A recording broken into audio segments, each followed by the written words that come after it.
और उसके बाद आपके जो सवाल होंगे। यहाँ पर उपस्थित सभी जिम्मेदार लोग, सोशलिस्ट पार्टी के लोग,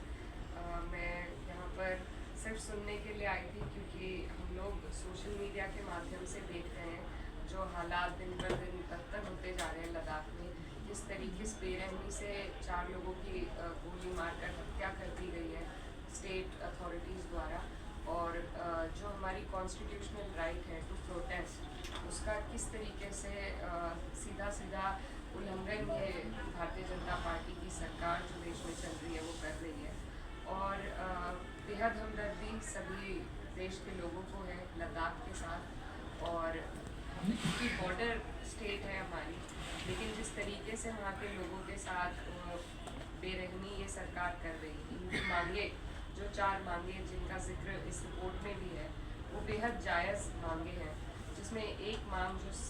6th शेड्यूल की है वो खुद भारतीय जनता पार्टी के मैनिफेस्टो में थी 2019 में। उन्होंने एक्नॉलेज किया था और वादा किया था, लेकिन फिर वादा खिलाफी हुई लद्दाख के लोगों के साथ।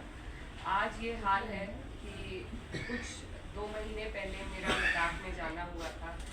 Law and justice parliamentary committee की तरफ से हम वहाँ गए थे, और उस दौरान जितने भी लोगों से मुलाकात हुई, ये पहलगाम अटैक के एकदम बाद की बात है, तो सभी लोगों ने यही जिक्र किया कि हमारी कोई आवाज़ नहीं है। दिल्ली में बैठे लोग तय कर रहे हैं कि किस तरीके से वहाँ पर डेवलपमेंट होगी। एक ऐसा इलाका जहाँ बहुत ही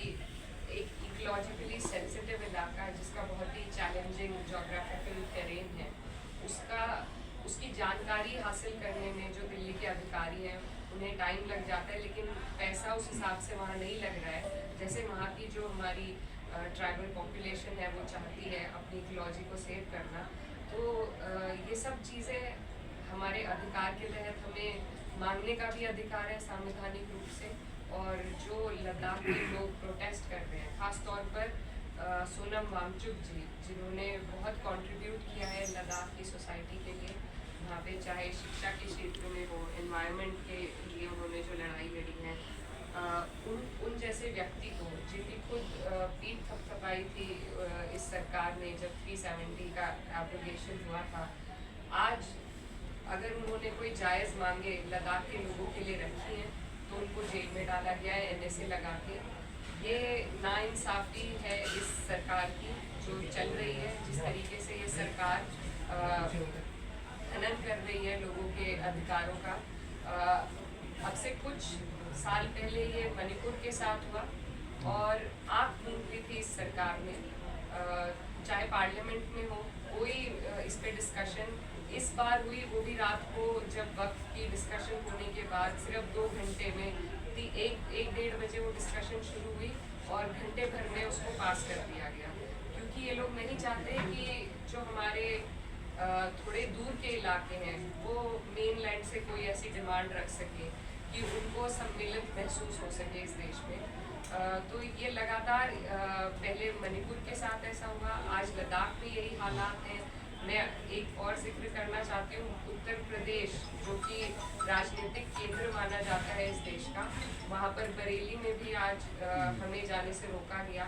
तो आज कोई भी व्यक्ति इस सरकार के सामने सर उठा के अगर अपनी मांगों को रखता है तो उस पर तरह तरह के केस लगाए जाते हैं, उनको जेल में डाला जाता है। इस तरीके से कॉन्स्टिट्यूशन की धज्जियाँ उड़ाने का काम ये सरकार कर रही है।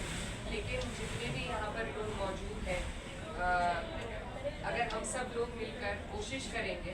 तो मुझे लगता है कि हम अपने लद्दाखी भाई बहनों की जो आवाज़ है उसको मजबूती से उठाएंगे और उनको जो उनका अधिकार है कॉन्स्टिट्यूशन के तहत वो दिलवा पाएंगे। 4 मांगों में एक जो सबसे अहम मांग मुझे लगती है 6th शेड्यूल और स्टेटहुड के बाद, वो वहाँ पर सिर्फ एक पार्लियामेंट्री कॉन्स्टिट्यूंसी है। मैं खुद एक मेंबर ऑफ पार्लियामेंट हूँ और मुझे एहसास है कि एक कॉन्स्टिट्यूंसी की कितने अलग अलग तरीके के वहाँ के मांगे होती हैं, अलग अलग एरियाज होते हैं जिनको रखना असंभव है किसी भी एक भी सेशन के दौरान। और लद्दाख के साथ ऐसी नाइंसाफ़ी है कि 2 रीजन हैं जिनकी केमिस्ट्री इतनी अलग है, जिनकी इकोलॉजी और टेरेन इतनी डिफ़िकल्ट है कि उनकी मांगों को सिर्फ एक पार्लियामेंट सांसद पूरी तरीके से नहीं कर सकते।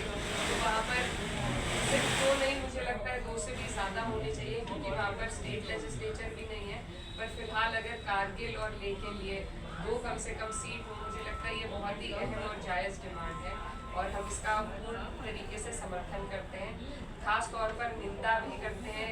जिस तरीके से डील किया जा रहा है लद्दाख की जो लोग अपनी डिमांड्स रख रहे हैं, और हम डिमांड भी ये रखते हैं कि सोनम वांगचुक जी को जल्द से जल्द रिहा किया जाए और वहाँ के लोगों को संतुष्टि दी जाए, उनकी मांगों को पूरा किया जाए। क्योंकि सिर्फ हमें किसी पीस ऑफ लैंड से, अगर हमें सिर्फ पीस ऑफ लैंड से मतलब है इस सरकार को, तो ये सरकार हिमायती नहीं है यहाँ के लोगों की, यहाँ के रहवानों की। हमें वहाँ जो लोग रह रहे हैं सबसे पहले उनकी बातों को, उनको सम्मिलित महसूस कराना है। यही हमारी तरफ से लद्दाख के लोगों के लिए सबसे बड़ी हिमायत होगी। तो मेरी मांग है सरकार से कि जो बर्ताव मणिपुर में हुआ वो बर्ताव लद्दाख में बिल्कुल हम बर्दाश्त नहीं करेंगे, क्योंकि हमें भी अपनी गलतियों से सीखना है। हम लोग भी चुप रहे, सरकार ने भी आंखें मूंदी, लेकिन लद्दाख के मुद्दे पर हम सभी लोग, ये हमारा दायित्व है कि जो भी पब्लिक रिप्रेजेंटेटिव हैं वो सभी इस मुद्दे को मजबूती के साथ उठाएंगे। अगला जो पार्लियामेंट सेशन आएगा, उम्मीद करते हैं उससे पहले हालात काफ़ी बेहतर हो जाए, लेकिन उसमें हम सब मैं ख़ास तौर पे ये कहना चाहती हूँ कि हमारे दिल के बहुत करीब ये मुद्दा है और बहुत अफसोस हुआ वहाँ के हालातों को देखकर, और बिल्कुल हम ये संसद में, लोकसभा में इस मुद्दे को उठाकर इस सरकार की आंखें खोलने की पूरी कोशिश करेंगे। लेकिन ये सरकार से मैं ये कहना चाहती हूँ कि हर जगह लगातार जिस तरीके से कॉन्स्टिट्यूशनल राइट्स का हनन हो रहा है, ये सरकार, जो विपक्ष पहले दिन से कह रहा है कि ये सरकार संविधान को मानने वाली नहीं है, तो ये सरकार स्पष्ट करे कि या तो इस संविधान के मूल्यों पर चलेगी, उनको मानेगी, या तो स्पष्ट करे कि नहीं मानेगी, और अगर मानेगी तो अपनी हरकतों में सुधार करना इनके लिए बेहद ज़रूरी है। हम सुप्रीम कोर्ट से भी मेरी उम्मीद है कि वो भी इसमें हस्तक्षेप करें और डायरेक्ट करें सेंट्रल गवर्नमेंट को कि लद्दाख की जो हमारे भाई बहन लगातार डिमांड कर रहे हैं, उनकी डिमांड को जल्द से जल्द पूरा किया जाए और वहाँ के प्रिजनर्स को रिहा किया जाए।